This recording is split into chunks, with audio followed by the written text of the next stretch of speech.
Why am I so uneasy? So peevish? Who has offended me? I did not mean to come into here. In the garden I intended to go. No, I will not. Yes, I will. Just go and look and see if my ruculas are still in blossom, or the apple tree which Mr. Anhalt planted. I feel very low-spirited. Something must be the matter.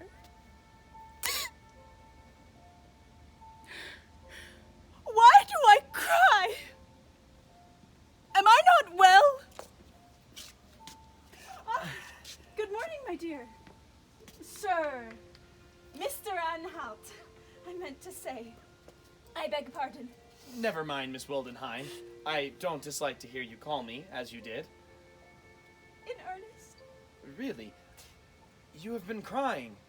May I know the reason? The loss of your mother, still? No, I have left off crying for her. I beg pardon if I've come at an improper hour, but I wait upon you by the commands of your father. You are welcome at all hours. My father has more than once told me that he who forms my mind I must always consider my greatest benefactor. And my heart tells me the same. I think myself amply rewarded by the good opinion you have of me. When I remember what trouble I have sometimes given you, I cannot be too grateful. Oh, heavens! I come from your father with a commission, if you please. Count Castle is arrived. Yes, I know. And do you know for what reason? He wishes to marry me. Does he? But believe me, the Baron will not persuade you. No, I'm sure he will not. I know that. He wishes I should ascertain whether you have an inclination. For the Count or for matrimony, do you mean? For matrimony. All things I don't understand are quite indifferent to me. For that very reason, I am sent to explain to you the good and bad which matrimony is composed. Then I beg first to be acquainted with the good. When two sympathetic hearts meet in the marriage state, matrimony may be called a happy life. When such a wedded pair finds thorns in their paths, each will be eager, for the sake of the other, to tear them from the root. Where they have to mount hills or wind a labyrinth, the most experienced will lead the way and be a guide to his companion. Patience and love will accompany them in their journey, while melancholy and discord they leave far behind.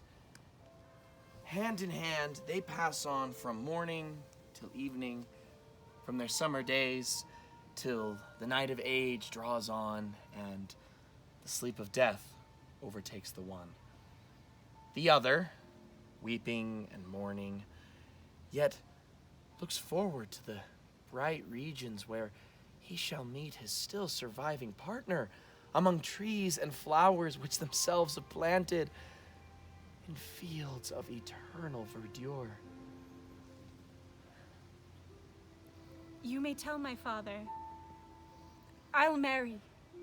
This picture is pleasing, but I must beg you not to forget there is another on the same subject. When convenience and fair nature, joined to folly and ill humor, forge the fetters of matrimony, they call with their weight the married pair. Discontented with each other, at variance in opinions, their mutual aversion increases with the years they live together. They contend most where they should most unite, torment where they should most soothe.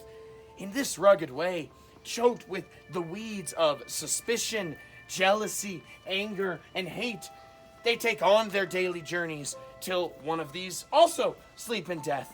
The other lifts up his dejected head and calls out in acclamations of joy, "Oh, liberty, dear liberty!"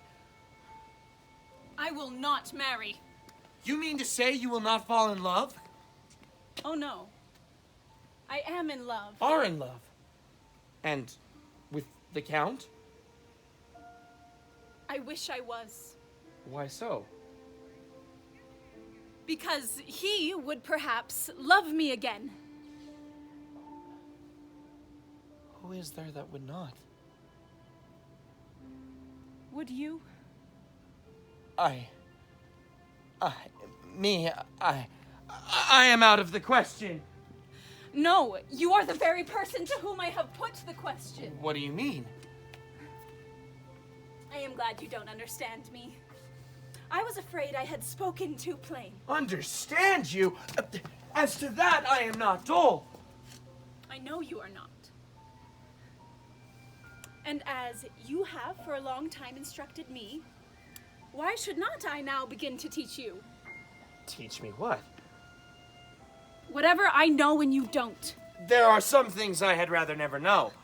So you may remember I said when you began to teach me mathematics, I said I had rather not learnt it.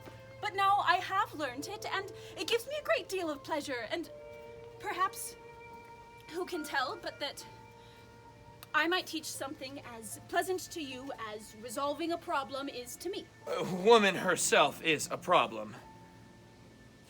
And I'll teach you how to make her out. You teach? Why not? None but a woman can teach the science of herself. And though I own I am very young, a young woman may be as agreeable a tutoress as an old one.